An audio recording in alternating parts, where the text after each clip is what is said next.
Блин, смотрите, какой ливень. Мало того, что на кладбище, да еще и ливень такой попал. Только что солнце светило. Некуда спрятаться.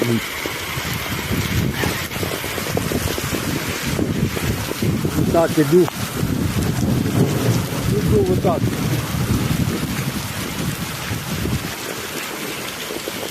Вот бывает же.